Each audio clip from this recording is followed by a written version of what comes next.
Why do we remove our body hair? It's an oddly universal question, with hundreds of answers depending on when and where you look. Today, we spend billions on razors, waxing, sugaring, threading, and laser treatments. But hair removal isn't just a modern obsession. In fact, it's something humans have been doing for thousands of years. And the reasons for it have changed just as much as the tools we use. Let's start at the beginning, as far back as we can go. Prehistoric humans, according to archaeologists, used flint blades, clamshells, or even shark teeth to scrape away body hair from their skin. Why go through the trouble? For our ancestors, removing hair wasn't about aesthetics. It was a practical choice. Less hair meant fewer chances for parasites like lice to set up camp. In some cases, there is evidence that hunters shaved their faces to help. Masks fit better, or to keep from freezing when wet whiskers turned icy in the cold. Fast forward to the ancient Egyptians, and hair removal starts to become a marker of status and civilization. Cleopatra and company preferred smooth, hairless bodies head to toe. Body hair was seen as dirty and uncivilized.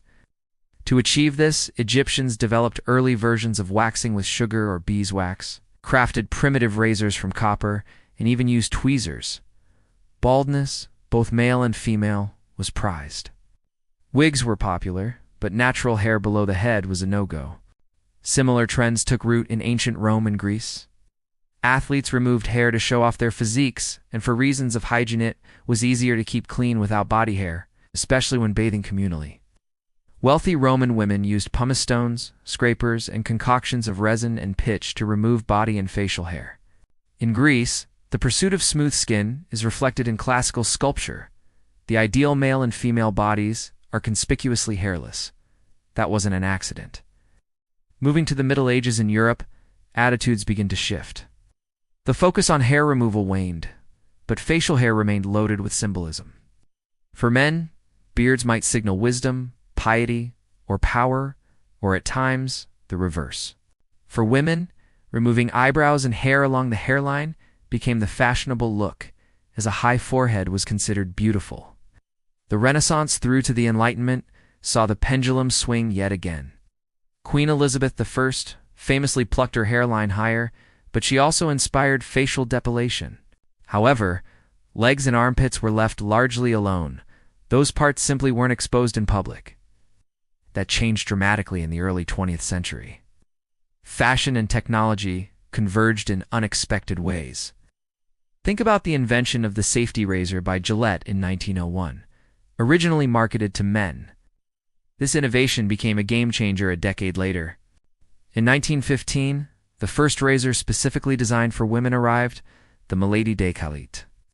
Not coincidentally, sleeveless dresses and sheer fabrics had started to come into vogue. For the first time, American and European women were showing their arms, their legs, their necks.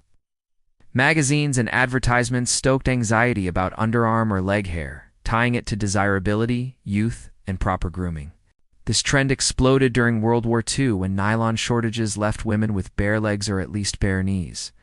The solution: shave and use leg makeup to simulate stockings. By the 1950s, smooth legs and armpits weren't just fashionable, they were expected, even mandatory in women's magazines. But what about men? Male body hair went through its own cycles.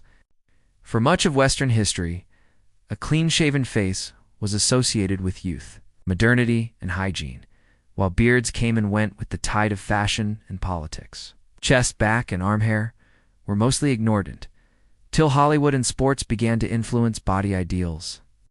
The spread of bodybuilding culture, from Charles Atlas to Arnold Schwarzenegger, put smooth, hairless muscles front and center.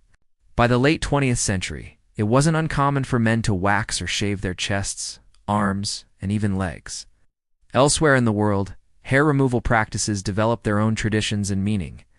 In parts of the Middle East and South Asia, sugaring rituals and threading have been common for centuries, often as part of preparation for weddings or festivals. In Japan, Edo period courtesans and samurai sometimes plucked facial hair as a sign of refinement. In indigenous North American cultures, some groups considered hair removal a rite of passage. The reasons for removing hair today are as varied as ever. Hygiene, beauty, athletic performance, feelings of comfort, gender expectations, all play a part. Technology ensures there are more options than ever. From laser treatments to high-tech razors to at-home waxing kits. But the idea at the heart of it is the same. Body hair is never just body hair. It's loaded with meaning, individual, social, and cultural. Will we ever stop removing body hair? History tells us the trend is always changing. What's considered attractive or appropriate in one era or culture fades in another. So whether you're waxing religiously, shaving occasionally, or letting it all grow out, you're part of an ancient and ever-evolving human story.